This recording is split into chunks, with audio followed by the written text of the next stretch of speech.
Every door that matters in life has a person standing behind it.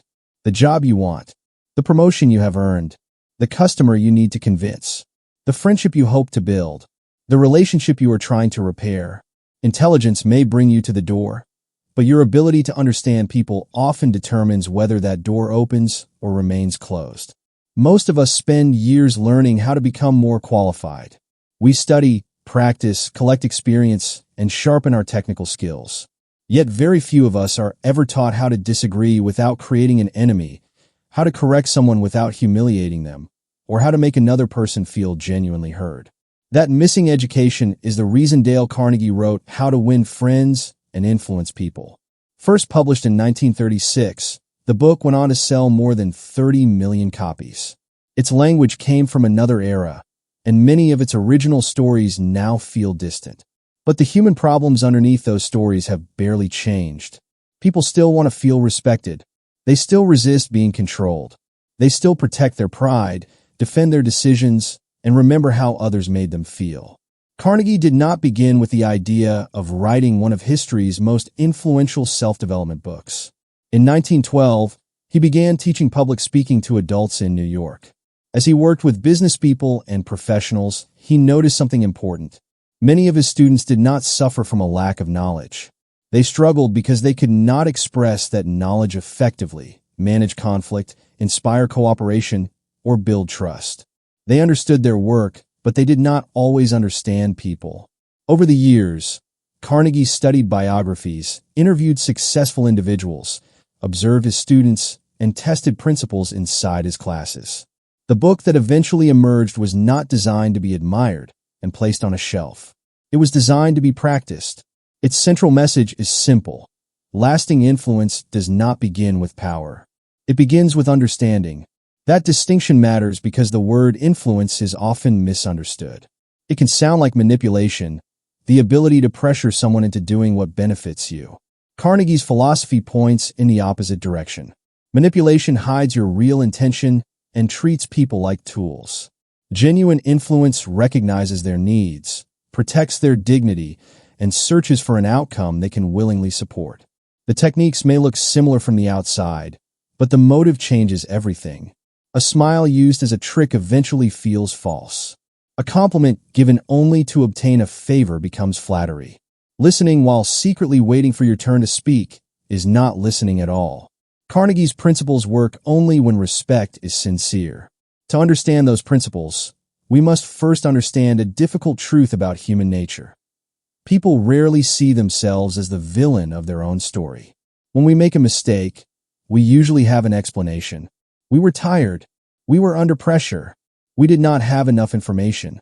Someone else started the conflict. The circumstances forced our hand.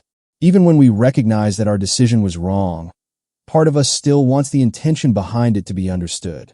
But when another person makes the same mistake, we often judge the character instead of the circumstances.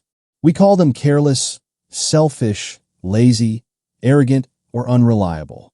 Modern psychology describes parts of this pattern through ideas such as self-serving bias and cognitive dissonance. In simple terms, the mind works hard to protect a favorable image of itself. Information that threatens that image creates discomfort, so we explain it, minimize it, or push the blame somewhere else. This happens everywhere. A manager tells an employee, "This report is careless." The manager believes they are addressing poor work. The employee hears an attack on their competence. One partner says, "You never listen to me." The other person does not begin listening more carefully. They immediately search their memory for every occasion when they did listen. A customer raises a complaint, and the company responds by defending its policy. A parent confronts a teenager, and the teenager becomes more determined to justify the very behavior being questioned. In each case, the accusation may contain truth, but the truth is delivered in a form that awakens resistance. Understanding this does not mean excusing dishonesty, cruelty, or irresponsible behavior. Empathy is not surrender, and respect does not require agreement. It means recognizing that if you want someone to change, you must first understand the story they are telling themselves. Before reacting, ask 3 questions. What does this person believe happened? What are they afraid of losing? Respect, control, status, security, or belonging? And what would allow them to move forward without feeling defeated? Those questions create a small but powerful shift. Instead of asking, "How do I prove that I am right?" you begin asking, "How do I make improvement possible?" That is the foundation of Carnegie's entire approach. Before you can persuade people, you must lower their need to defend themselves. Before you can lead them, you must understand what matters to them. Before you can make them feel important, you must stop treating their feelings as unimportant. The first lesson, then, is not a clever phrase or a social trick. It is a discipline. Understand before you judge. Pay attention to the explanations people give for their behavior. Listen for the need hidden beneath the words. Separate the mistake from the person's identity. You can hold someone accountable without making them feel worthless. This is where meaningful influence begins, not when the other person surrenders, but when they feel safe enough to reconsider. And that leads to Carnegie's first major principle. If people naturally protect their pride and justify their actions, criticism may be one of the weakest tools for creating lasting change. It feels useful to the person delivering it, but often feels like an attack to the person receiving it. In the next chapter, we will examine the criticism trap, why blame produces defensiveness, why even justified anger can fail, and what effective people do instead. Criticism is one of the few habits that can make us feel powerful while making us less effective. In the moment, it feels useful. We identify what went wrong, point directly at the person responsible, and release our frustration. We may even convince ourselves that harsh words are necessary, that without them, the other person will never understand the seriousness of the situation. But what happens next? Instead of reflecting on the mistake, the other person begins defending it. They explain the circumstances, question our version of events, point out our own failures, or quietly store the humiliation as resentment. The conversation that was supposed to solve a problem becomes a contest over who deserves the blame. Carnegie understood that criticism usually fails because it threatens two things people instinctively protect: their pride and their sense of importance. When you criticize someone's character, you are not simply challenging what they did. You are challenging who they believe they are. A person who sees themselves as hardworking will resist being called lazy. Someone who believes they are responsible will reject the label of careless. Even when the evidence is strong, the mind immediately begins building a defense. Psychologists use the term reactance to describe part of this response. When people feel that their freedom, judgment, or identity is being threatened, they become motivated to restore it. Sometimes that means rejecting advice simply because it arrived as a command. Sometimes it means holding more tightly to a position they might otherwise have reconsidered. This is why winning an argument can still mean losing influence. You may prove that your facts are correct. You may leave the other person with no intelligent response. But if they walk away feeling embarrassed, controlled, or diminished, they are unlikely to thank you for the lesson. More often, they will remember the injury more clearly than the information. One of history's most revealing examples comes from Abraham Lincoln during the American Civil War. After the Battle of Gettysburg in 1863, Lincoln was deeply frustrated with General George Meade for failing to pursue Robert E. Lee's retreating army as aggressively as Lincoln hoped. Believing that an opportunity to shorten the war had been lost, Lincoln wrote Meade a severe letter expressing his disappointment. But he never sent it. The letter was later found among Lincoln's papers. Whatever anger he felt while writing it, he appears to have recognized that sending it would not recover the lost opportunity. Meade had just endured an exhausting and bloody battle. A message of condemnation might have relieved Lincoln's frustration, but it could also have damaged the general's morale without changing what had already happened. Lincoln's restraint reveals an important difference between expression and effectiveness. Saying everything you feel may be emotionally satisfying, but it is not always leadership. Mature influence asks a harder question. Will these words improve the situation, or will they merely transfer my anger to someone else?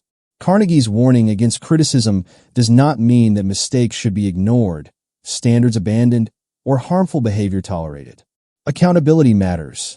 Honest feedback matters. Boundaries matter. The principle is not never address a problem. The principle is to address the problem without turning the person into the problem. Imagine that an employee delivers an important report 2 days late. A frustrated manager might say, "You are completely unreliable. I cannot trust you with anything important." That statement attacks identity. The employee's attention immediately moves away from the late report and toward defending their reputation. A more effective manager might say, "The report arrived 2 days after the deadline, which left the client without enough time to review it. What prevented you from completing it? And what needs to change before the next deadline?" The mistake has not been softened or hidden. Its impact is clear. But the conversation now points toward explanation, responsibility, and improvement. The same distinction matters in personal relationships. "You never make time for me" invites the other person to search for evidence that proves you wrong. "I felt unimportant when our plans were canceled twice this week. Can we agree on a time that we will both protect?" Communicates the same pain while giving the relationship somewhere constructive to go. One statement prosecutes the past. The other makes a request for the future. When a problem must be addressed, four steps can make the conversation more effective. First, pause before speaking. Anger narrows attention and makes punishment feel like progress. A short delay allows you to decide what outcome you actually want. Second, describe the specific behavior rather than attacking the person's character. "The payment was submitted late" is a fact that can be discussed. "You are irresponsible" is a judgment that must be defended against. Third, explain the impact. People are more likely to understand the importance of change when they can see how their actions affected the team, the customer, the family, or the result. Finally, invite the other person into the solution. Ask what happened, listen to the answer, and agree on the next action. A solution people help create is usually easier for them to accept and maintain. This approach also transforms complaining. A complaint describes what we dislike while leaving the other person uncertain about what would make things better. A request gives them something clear to respond to. Instead of saying, "Nobody communicates around here," say, "Could we send project updates by 4 o'clock every Friday?" Instead of saying, "You do not care about this family," say, "Could we put our phones away during dinner tonight?" Specific requests create movement. General condemnation creates fog. There will still be moments when someone refuses responsibility. Kindness cannot guarantee cooperation, and respectful communication cannot repair every relationship. Carnegie's principles are not magic. They improve the probability of a productive response. They do not remove the need for consequences. You can be calm and still be firm. You can protect someone's dignity while protecting your own boundaries. You can refuse unacceptable behavior without using humiliation as a weapon. The central lesson is simple. Correction works best when it gives the other person a path back to competence and respect. Before criticizing, ask yourself, am I trying to improve this person's behavior, or am I trying to make them feel the frustration they caused me? Those goals may feel similar in the heat of the moment, but they lead to completely different conversations. Removing criticism, however, creates a new question. If blame and condemnation do not inspire people, what does? Carnegie's answer begins with one of the deepest needs in human nature, the desire to feel valued. In the next chapter, we will explore the difference between sincere appreciation and empty flattery, and why understanding that difference can transform the way people respond to you. People can survive for years without appreciation, but they rarely become their best without it. They may continue showing up, completing assignments, supporting a family, or carrying responsibilities. From the outside, everything appears normal. Inside, however, something slowly disappears. Effort becomes mechanical. Enthusiasm fades. The person stops offering more than the minimum because the minimum receives the same response as their very best. Carnegie believed that one of the deepest human desires is the desire to feel important. Not important in the sense of being superior to everyone else, but important enough to be noticed, respected, and valued. This need appears everywhere. Employees want their contribution to matter. Children want their progress to be seen. Partners want their effort to be acknowledged. Customers want to feel that they are more than a transaction. Even highly successful people, who appear confident and independent, still want evidence that what they do has meaning. Yet appreciation is often the first thing we neglect. We notice errors immediately, because errors demand attention. Good work creates no emergency, so it passes quietly. The report arrives on time, the room is cleaned, the customer is helped, the promise is kept, and life continues. We assume people already know that we value them. Usually they do not. Carnegie's second major principle is to give honest and sincere appreciation. The words honest and sincere are essential because appreciation is not the same as flattery. Flattery tells people what we think they want to hear. Appreciation tells them what we have genuinely noticed.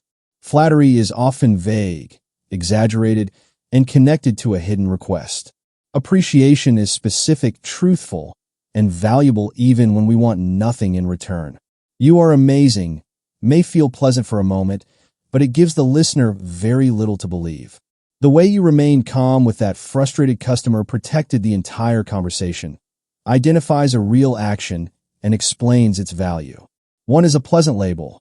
The other is evidence. People become suspicious when praise sounds automatic. If every idea is brilliant, every performance is outstanding, and every small action is incredible, the words eventually lose their weight. Sincere appreciation requires attention. You must observe closely enough to discover what another person actually did well. A useful expression of appreciation contains 3 elements. First, identify the specific action. Second, name the quality or effort behind it. Third, explain the positive impact it created. Instead of telling a colleague, "Good job," you might say, "You noticed the missing figures before the presentation, corrected them, and saved the team from giving the client inaccurate information." That attention to detail made a real difference. Instead of saying to your partner, "Thanks for everything," say, "I noticed that you handled dinner and the children's homework while I finished that deadline. You made a difficult evening much easier for me." Specific appreciation feels believable because it proves that you were paying attention. Timing matters as well. Recognition has more power when it arrives close to the action. If someone makes an effort today, do not wait until a formal review 6 months later to mention it. A brief, sincere acknowledgement in the moment may carry more emotional weight than an elaborate speech delivered long afterward. But Carnegie's lesson goes beyond making people feel good. Appreciation also helps people recognize which parts of their behavior are worth repeating. When you praise patience, preparation, courage, improvement, or thoughtful judgment, you strengthen the identity connected to that behavior. You are saying, in effect, this quality exists in you and it matters. That is why appreciation should not be reserved only for perfect results. If you praise only victory, people may become afraid of attempting anything they might fail. But when you recognize preparation, persistence, and honest improvement, you encourage growth even before the final result appears. Appreciation, however, is only half of this chapter. Carnegie's third principle addresses the engine behind human action, desire. If you want someone to do something, speaking only about what you want is rarely persuasive. The other person is occupied with their own priorities, pressures, fears, and ambitions. Your request becomes meaningful when they can see how it connects with something that matters to them.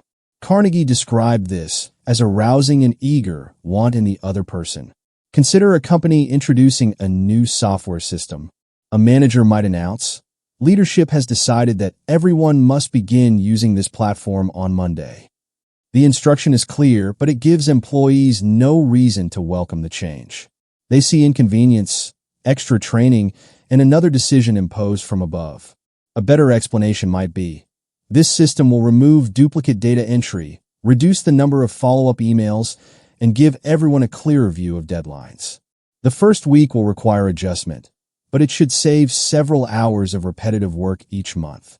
The request has not changed. The perspective has. This does not mean disguising your own benefit or pretending that every request is selfless. Ethical influence is transparent. You can explain what you need while also showing why cooperation benefits the other person. Before making a request, ask, what does this person want? What problem are they trying to solve? What inconvenience are they hoping to avoid? What outcome would make this worth their effort? Then present your idea in language connected to those priorities. If you want a customer to choose your service, do not begin with how long your company has existed. Begin with the problem the customer needs solved. If you want a child to organize their schoolwork, endless lectures about responsibility may fail. Help them see that a simple system can reduce last-minute panic and give them more free time. If you want your team to meet a demanding deadline, do not speak only about your own reputation. Explain the purpose of the project, remove unnecessary obstacles, and show how their contribution will be recognized. The principle is not to create a desire that does not exist. It is to discover the desire already present and connect it honestly to a possible action.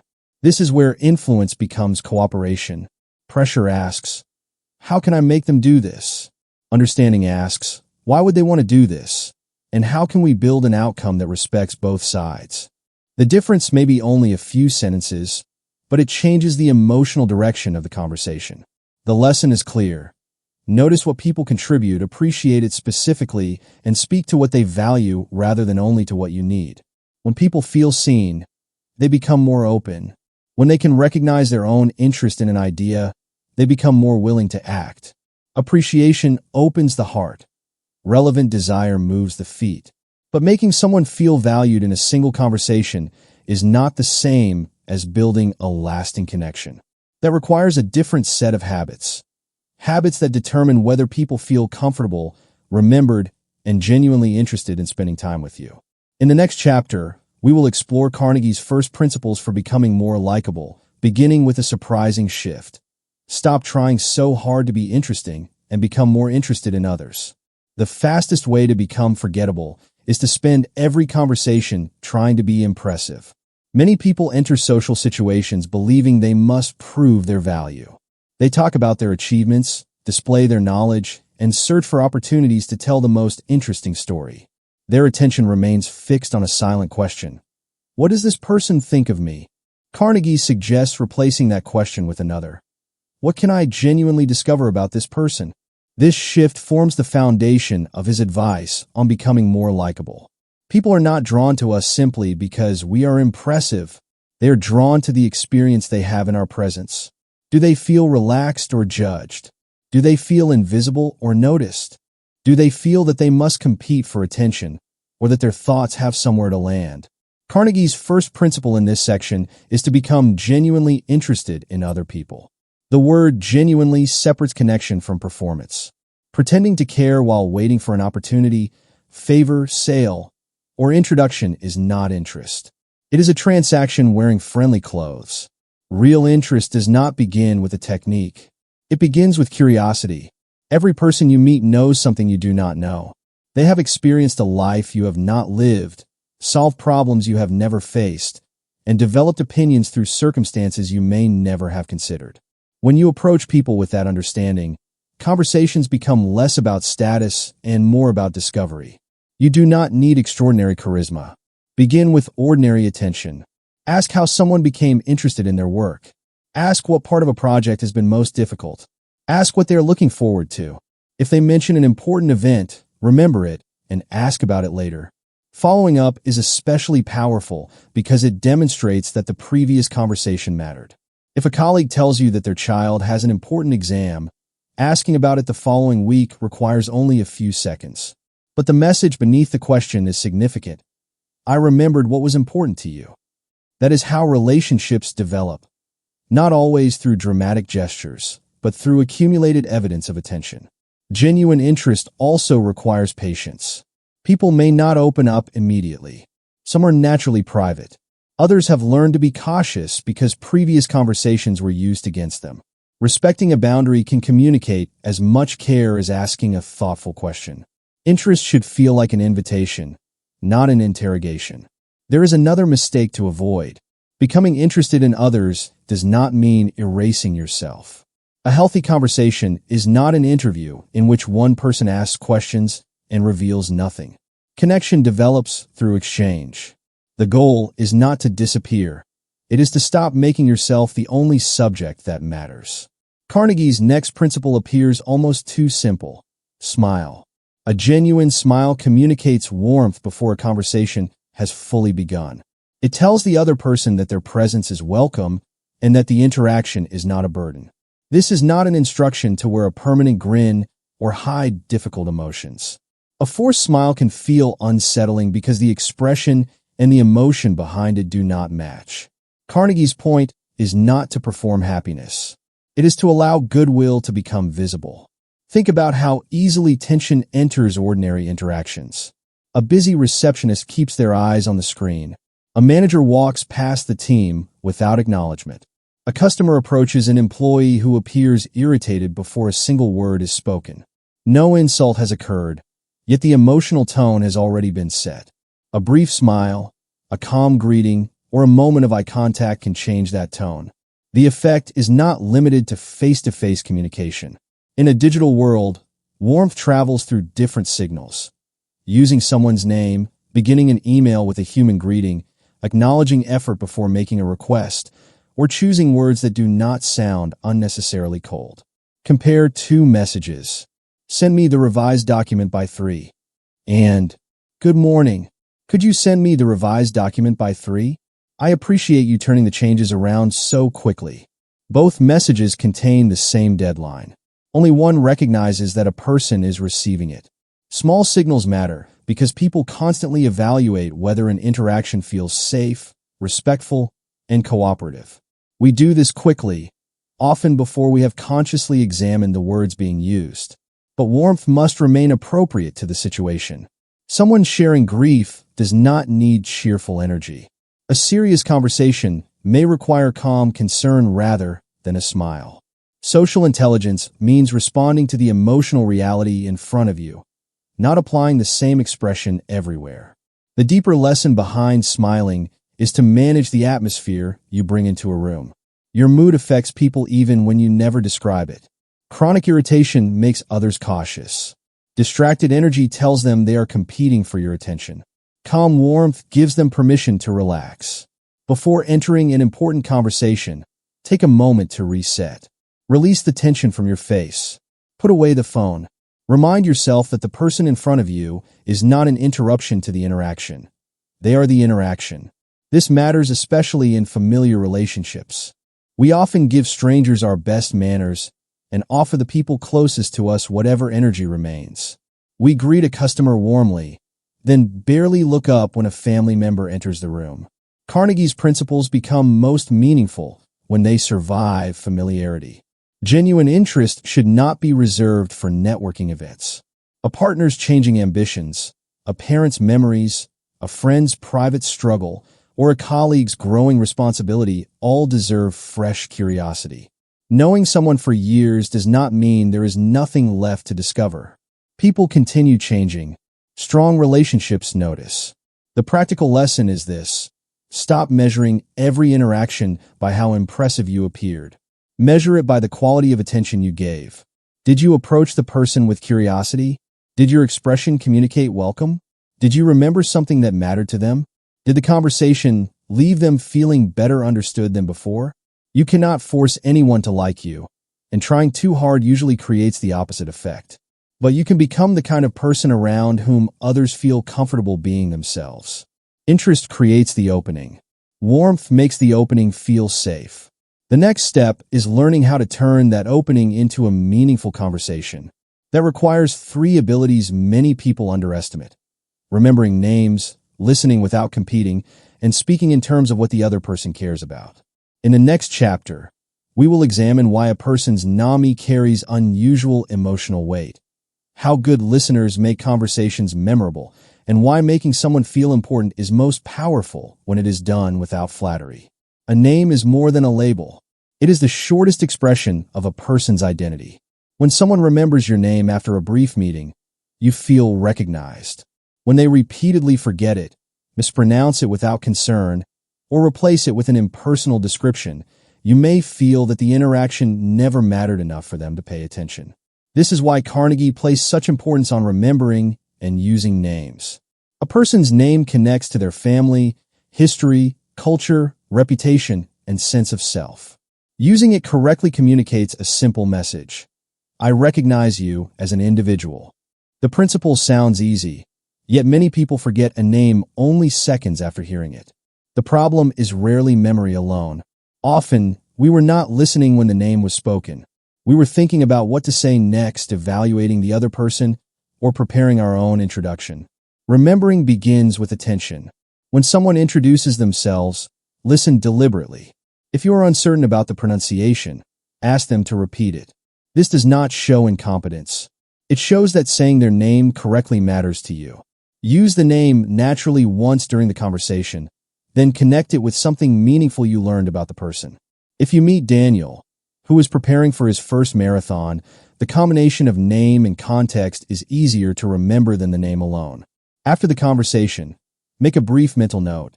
Daniel, marathon, works in design.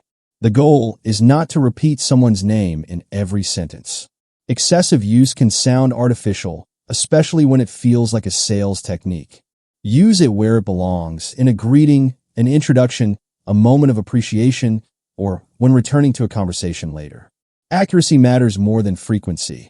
This principle becomes even more valuable when a name is unfamiliar to you.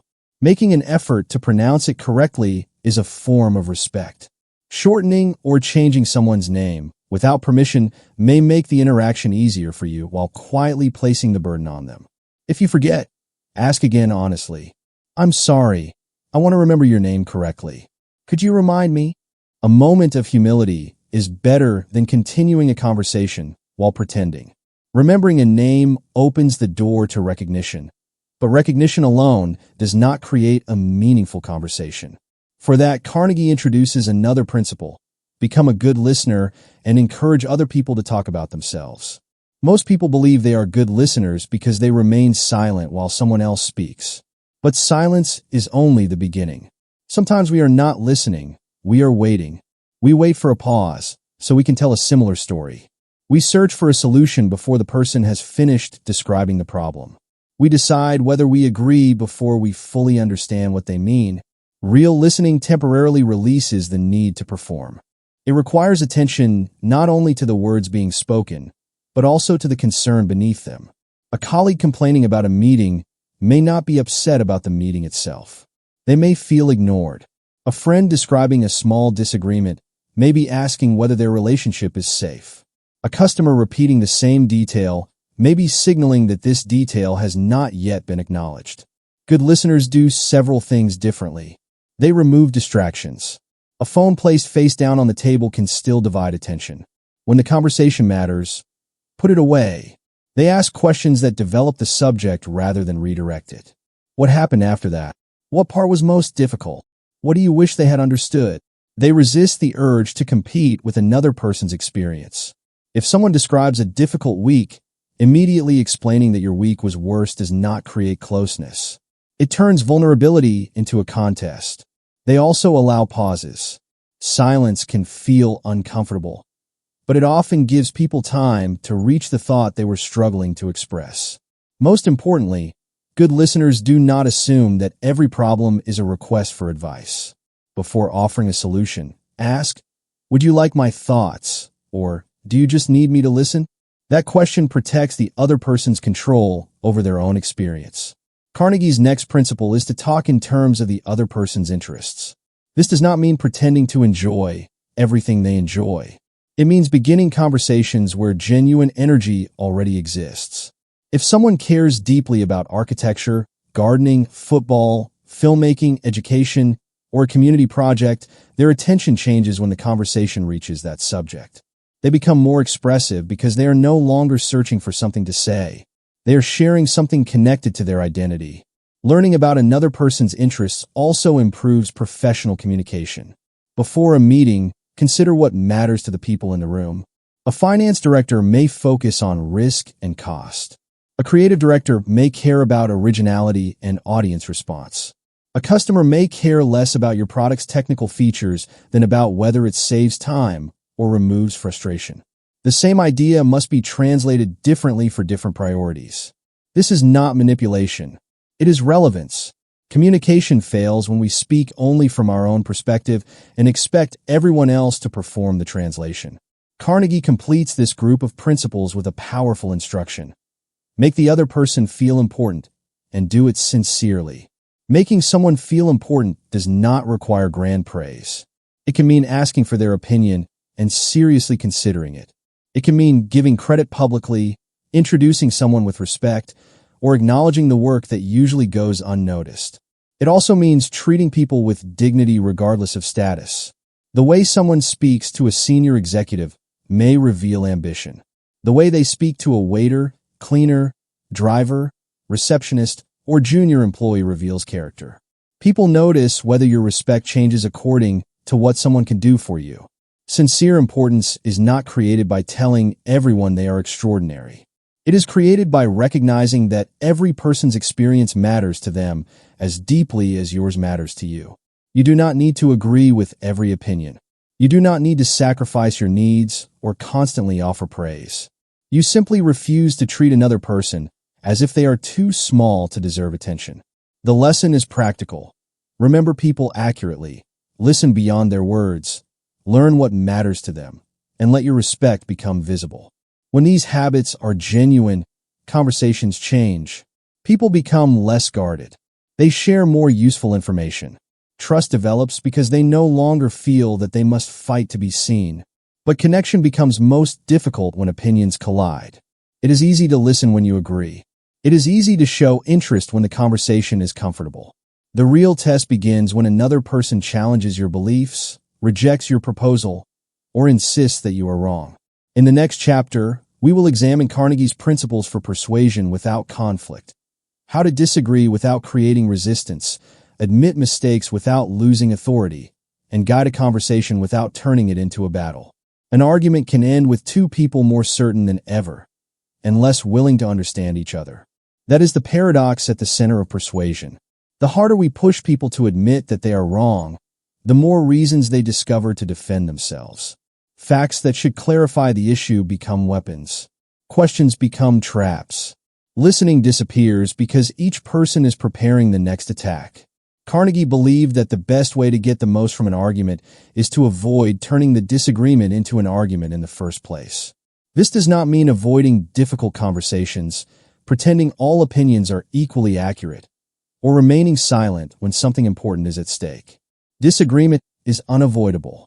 The danger begins when the purpose changes from solving the issue to defeating the person. Once victory becomes the goal, curiosity feels like weakness. Admitting uncertainty feels dangerous. Both sides begin protecting their position instead of examining it. You may win the debate and still lose the relationship, the customer, the employee, or the opportunity to influence what happens next. The first principle is to show respect for the other person's opinion and avoid beginning with the declaration, "You are wrong." Those words rarely open a mind. They create a threat. A more productive response is, "I see this differently. Can we compare how each of us reached our conclusion?" The disagreement remains, but the emotional message changes. You are no longer placing one person above the other. You are placing both perspectives beside the problem. Respecting an opinion does not require agreeing with it. It means recognizing that the opinion came from some combination of information, experience, assumptions, and values. If you understand that combination, you can address the real source of disagreement. Suppose a colleague opposes your proposal because they believe it will increase costs. Telling them, "You have misunderstood the entire plan," makes them defend their intelligence. Asking, "Which part of the cost concerns you most?" gives you useful information. They may be reacting to the initial price, while you are focused on long-term savings. The disagreement is not necessarily about the proposal. It may be about the time frame each of you is using to judge it. Questions reveal distinctions that accusations hide. Carnegie's next principle is to admit your own mistakes quickly and clearly. Many people fear that admitting an error will reduce their authority. In reality, a defensive refusal to acknowledge obvious facts usually damages credibility far more than the original mistake. A direct admission removes the energy from the confrontation. "I gave you the wrong deadline." That created unnecessary pressure, and I should have checked the schedule before sending it. There is no excuse, no hidden transfer of blame, and no but waiting to cancel the apology. Compare that with, "I may have given you the wrong deadline, but you should have confirmed it." The sentence begins as an admission and ends as an accusation. The other person is unlikely to remember the apology because they are already responding to the blame. A strong apology identifies the mistake, recognizes its impact, and explains the correction. "I was wrong. Here is what I am doing to repair it," and here is how I will prevent it from happening again. That approach does not weaken leadership. It demonstrates responsibility. Admitting a mistake also changes the other person's emotional role. They no longer need to prosecute the case because you have already accepted what is true. This often makes them more willing to respond with fairness. The next principle is to begin in a friendly way. The opening moments of a difficult conversation often predict its direction. If you begin with accusation, sarcasm, or visible hostility, the other person prepares for conflict before the real issue has been discussed. A friendly beginning does not mean hiding seriousness behind false cheerfulness. It means starting with calm respect and, where possible, a point of agreement. I know we both want this project to succeed, and I think we need to address what happened with the deadline. We both care about maintaining this relationship, so I do not want this misunderstanding to continue. I appreciate you meeting with me. I would like to understand your concerns before we decide what to do next. Each opening establishes a shared purpose. Carnegie described the value of getting the other person to say yes early in the conversation. Used carelessly, this can sound like a manipulative trick, a series of obvious questions designed to corner someone into agreement. The more ethical and effective interpretation is to begin with genuine common ground. Before debating where you disagree, identify what both sides already want. A customer and a business may both want the problem resolved quickly. Two partners may both want greater trust. A manager and an employee may both want strong results without exhaustion. Neighbors may disagree about a solution while sharing the desire for a safe community. Shared goals do not erase disagreement, but they remind both sides that they are not necessarily enemies. Once common ground is established, let the other person do a significant amount of the talking. This principle is especially important when you believe your position is stronger. Confidence can make us impatient. We interrupt because we assume we already understand the objection. Then we respond to an argument the other person was not actually making. Let them finish. Ask what led them to their conclusion. Ask what outcome they fear. Ask what evidence would change their view. Then summarize their position before presenting your own. So your main concern is not the price itself. It is the possibility that the transition will interrupt service. Have I understood that correctly? A fair summary proves that you have listened and gives the other person an opportunity to correct any misunderstanding. Only then should you explain your position. This does not guarantee agreement.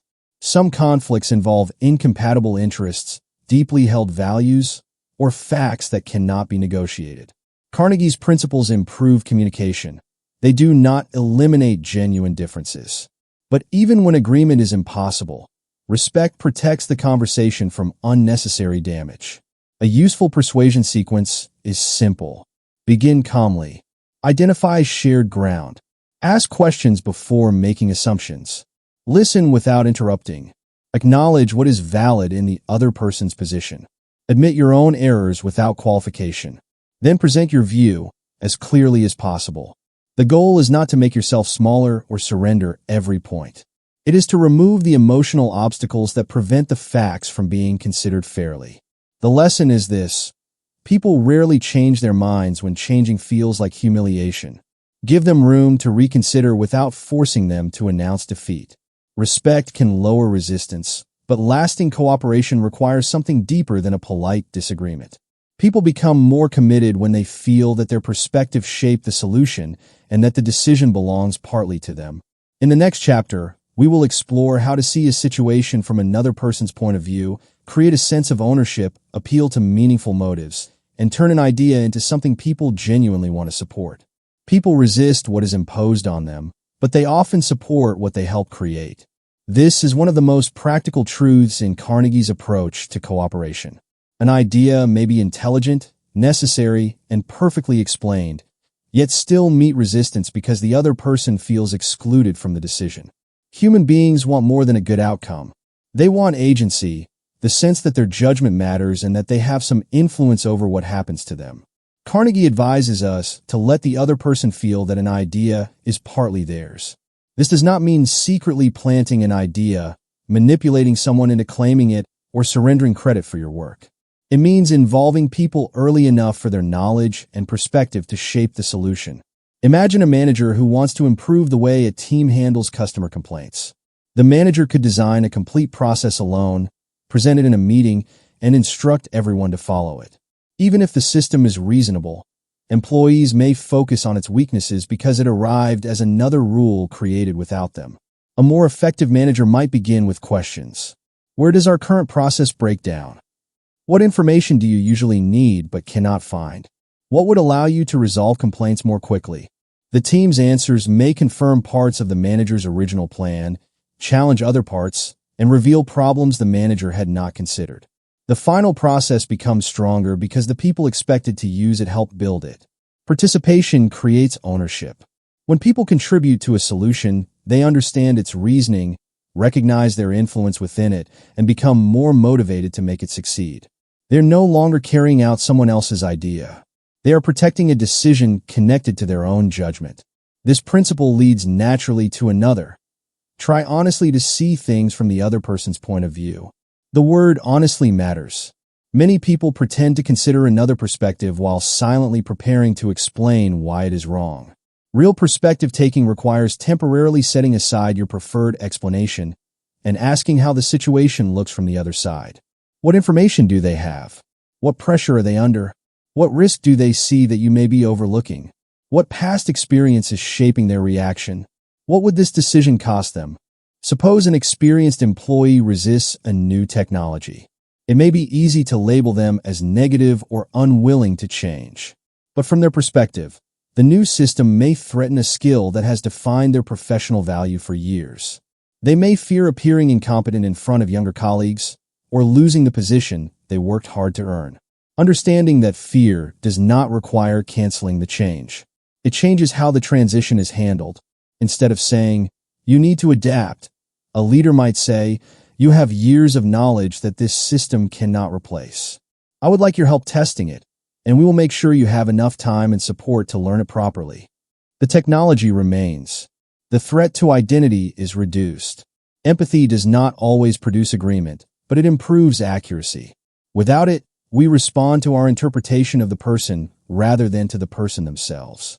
Carnegie also recommends showing sympathy for another person's ideas and desires. Sympathy in this context means acknowledging that their reaction makes sense from where they stand. I understand why that delay frustrated you. If I believed the decision had been made without considering my team, I would probably be concerned too. You expected a different result, so your disappointment is understandable. These statements do not admit fault where none exists. They recognize emotional reality. People calm down more easily when they no longer have to prove that their feelings are legitimate. Acknowledgement is not the same as agreement. You can understand why someone is angry without accepting abusive behavior. You can recognize another person's fear without allowing fear to control the decision. You can respect a desire that cannot be fulfilled. The goal is to communicate. I may not reach the same conclusion, but I understand how you reached yours. Carnegie's next principle is to appeal to nobler motives. Most people prefer to see themselves as fair, dependable, generous, responsible, and honest. When making a request, speak to the better identity they want to maintain. A business might say to a customer, "We want to handle this in a way that is fair to you and consistent for everyone." A manager might tell an employee, "You have always taken responsibility for the quality of your work, which is why I wanted to discuss this directly with you." A parent might say, "Your younger brother follows your example more than you realize." This approach gives people a positive standard to live up to. However, appealing to noble motives should not become blind trust. Good intentions do not remove the need for clear agreements, evidence, or accountability. The principle works because it invites a person's better judgment. It does not guarantee that they will use it. Carnegie also understood that ideas often need to be dramatized. Facts are essential, but abstract information is easy to ignore. An idea becomes memorable when people can see its meaning. A safety manager can present a page of accident statistics or place the damaged helmet that saved a worker's life on the table. A financial advisor can explain percentages or show how a small monthly difference accumulates over 20 years.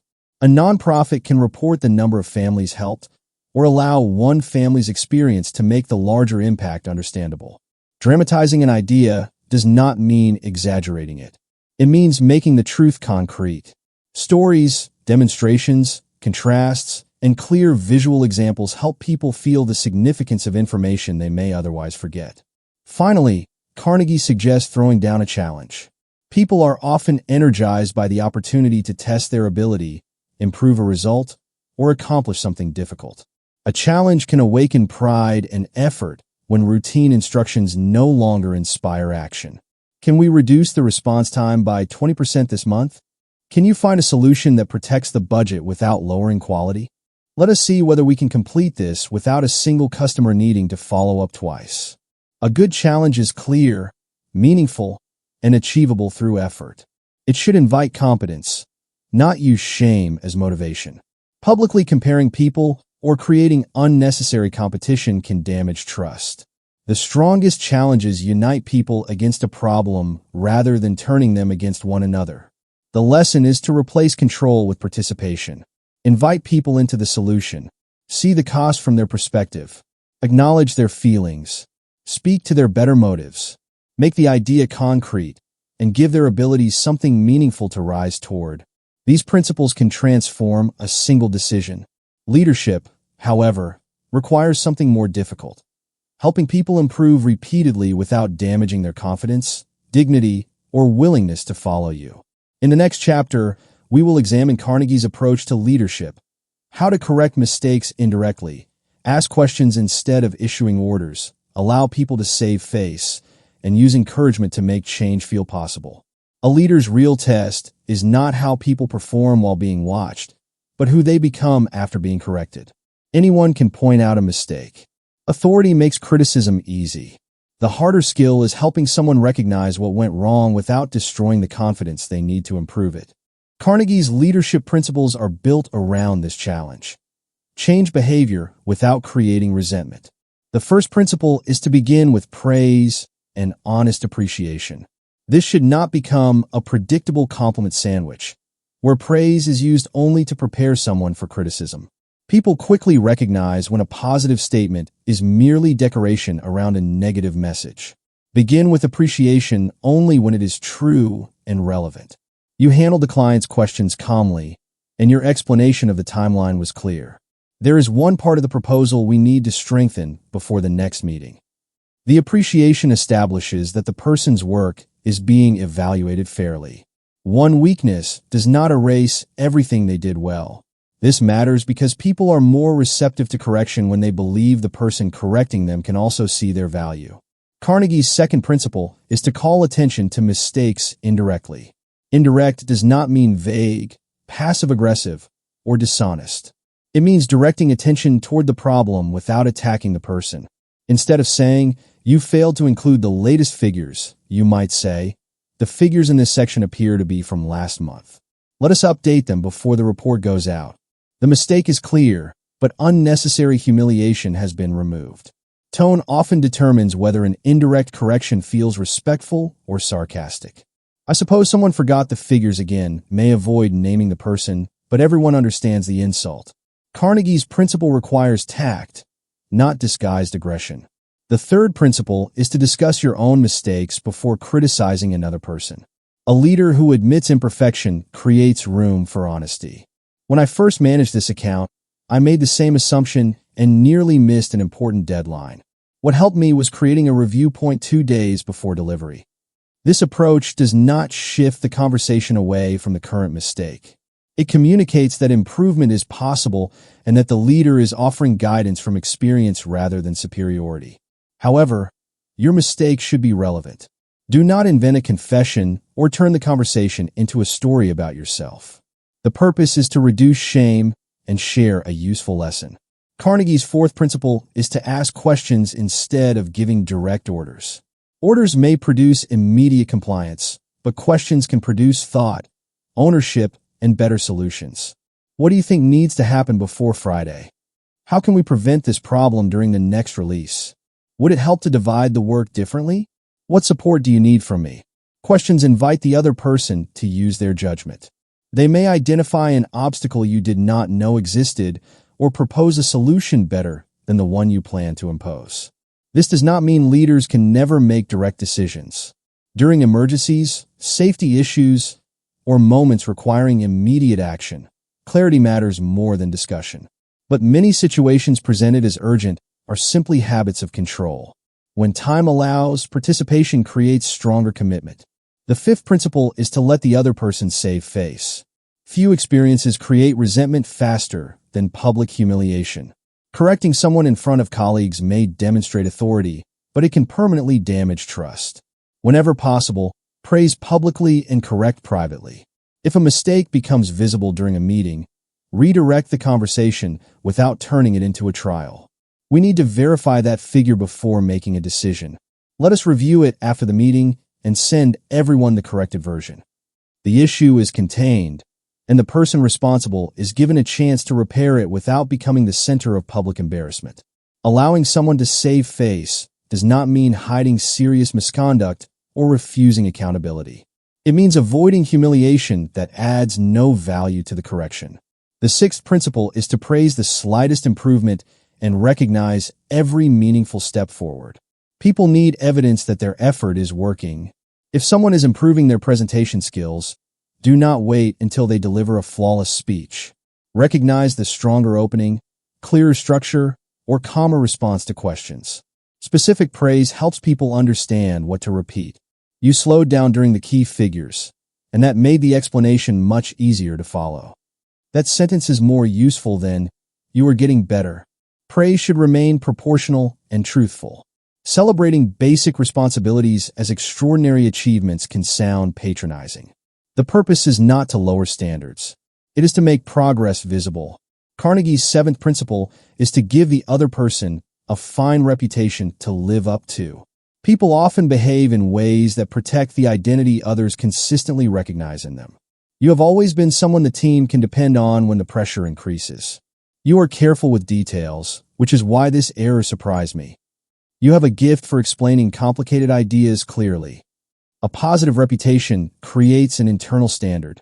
The person is encouraged to bring their behavior back into alignment with the best qualities they have already demonstrated. This principle must be based on something real. Assigning a false reputation as a trick can create pressure or distrust. Look for an existing strength, even if it has appeared only occasionally, and show the person that you believe it can become consistent. The eighth principle is to use encouragement and make the fault seem easy to correct. A person who believes improvement is impossible has little reason to try. Compare two messages. You clearly are not good at speaking to clients, and you understand the product well. The main improvement is to slow down and ask one question before offering a solution. That is something you can practice in the next call. The second message turns a judgment into a manageable action. Encouragement is not denial. Some skills require serious effort, and some problems cannot be fixed quickly. The leader's responsibility is to make the next step clear enough that progress feels possible. Break large failures into specific corrections. Provide training where needed. Remove obstacles. Give the person an opportunity to try again. The ninth principle is to make the other person feel glad about doing what you suggest. Before assigning a responsibility, explain why it matters, how it connects with the person's strengths, and what value they can gain from completing it. I would like you to lead the next client review. You understand the account better than anyone, and it will give you the visibility you need for the senior role you are working toward. The task remains real, but so does the opportunity. This should never become a way to disguise exploitation.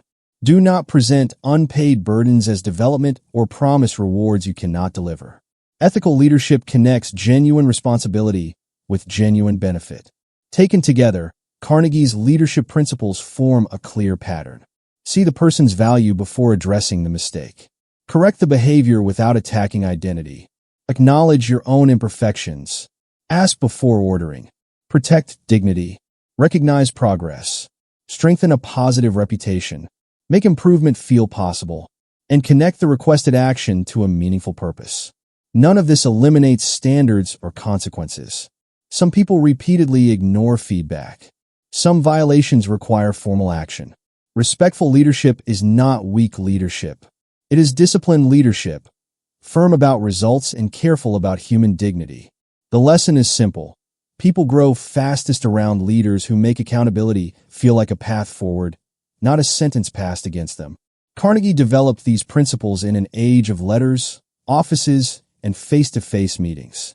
Today, relationships are shaped by remote work, instant messages, social media, online disagreement, and constant digital distraction. In the next chapter, we will examine how these principles apply to modern life, and where they can become dangerous when sincerity is replaced by performance or influence is separated from ethics. Technology has changed the speed of communication, but it has not changed the emotional needs of the person receiving the message. We can now contact someone on the other side of the world in seconds, lead a team without sharing an office, and present an opinion to thousands of strangers with a single post. Yet the principles Carnegie described remain visible inside every email, video call, comment section, and group conversation. People still want to be respected. They still become defensive when publicly embarrassed. They still respond to sincere appreciation. They still want their ideas to be heard before a decision is made. And they still remember the person who made them feel important when everyone else was competing for attention. In digital communication, tone becomes especially important because facial expression and voice are often missing. A brief message intended as efficient can easily sound impatient or hostile. Why has this not been completed? The sender may be asking for information. The receiver may hear an accusation. A better message could be, "I notice this is still pending. Is something blocking progress? And can I help resolve it?" The second version addresses the same problem while opening the door to useful information. Carnegie's principles suggest a simple rule for digital communication. When the subject is emotionally complicated, do not force a short message to carry a conversation it was never designed to hold. If an email chain becomes tense, move to a call. If feedback is sensitive, give it privately. If your message was written in anger, wait before sending it. The speed of the platform does not require the speed of your reaction. Remote work creates another challenge. Valuable effort can become invisible. In a physical workplace, a manager may naturally observe the employee who stays late, assists a colleague, or quietly prevents a problem. In a remote environment, leaders often see only the final output. This makes deliberate appreciation more important. Recognize the person who organized the information, improved the process, supported the team, or asked the question that prevented a mistake. Give credit clearly, and do not wait for a formal performance review. Social media presents the hardest test of Carnegie's advice. Online platforms often reward certainty, outrage, and public conflict. A humiliating reply may attract attention, but attention is not the same as influence. When people feel attacked in front of an audience, admitting error becomes even more difficult because they are no longer protecting only an opinion. They are protecting their public identity. Before responding to someone online, ask what result you want. Do you want understanding? Do you want correction? Do you want a useful discussion? Or do you want applause from people who already agree with you? If the goal is influence, public humiliation is usually a poor strategy. These principles also require an ethical boundary. Carnegie's techniques should never become a collection of tricks for controlling people. Remembering a name, offering praise, or asking questions does not create genuine connection when the hidden intention is exploitation. The test is simple. Does your influence preserve the other person's ability to choose? Ethical influence provides relevant information, respects dignity, and allows an honest decision. Manipulation hides important facts, manufactures pressure, or uses emotional knowledge against someone. Sincerity is not an optional decoration placed around Carnegie's methods. It is what makes them legitimate. These principles should not turn you into a people-pleaser either. Understanding another person's perspective does not mean accepting disrespect. Avoiding unnecessary arguments does not mean abandoning your values. Allowing someone to save face does not mean hiding serious misconduct. Making people feel important does not require making yourself unimportant. You can listen carefully and still say no. You can be friendly and still enforce a boundary. You can appreciate someone's strengths and still address harmful behavior.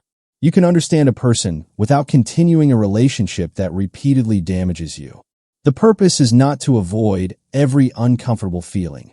It is to remove unnecessary injury from necessary conversations. Carnegie called his work an action book because understanding the principles is not enough. The value appears only when behavior changes. A simple 7-day practice can begin that process. On the first day, Notice your impulse to criticize. Do not suppress every concern, but replace one personal judgment with a specific description and a constructive request. On the second day, give sincere appreciation to 3 people. Identify exactly what they did and why it mattered. On the third day, remember and correctly use someone's name. Follow up on something they previously told you. On the fourth day, enter one conversation with the goal of listening more than speaking. Ask follow-up questions and resist the urge to redirect the subject toward yourself. On the fifth day, admit one mistake quickly and without adding an excuse. Explain how you will correct it. On the sixth day, choose a disagreement and write down the other person's position as fairly as possible. Identify one point on which you genuinely agree before discussing the difference. On the seventh day, encourage someone who is struggling. Recognize a real strength. Make the next step feel manageable and offer useful support. At the end of the week, do not ask only whether people treated you differently. Ask whether you treated them differently. That is the deeper transformation inside this book. How to win friends and influence people is not ultimately about popularity. It is about replacing instinctive habits, criticism, self-importance, interruption, defensiveness, and control, with more deliberate ones: curiosity, appreciation, listening, humility, empathy, and encouragement. These habits can improve a career because people trust those who respect them. They can strengthen leadership because people work harder for those who recognize their potential. They can repair relationships because understanding lowers the defenses that blame creates. And they can change ordinary conversations because every person carries an invisible need to feel seen. You will not apply these principles perfectly. Dale Carnegie did not present himself as someone who had mastered every interaction, and no thoughtful reader should expect to do so either.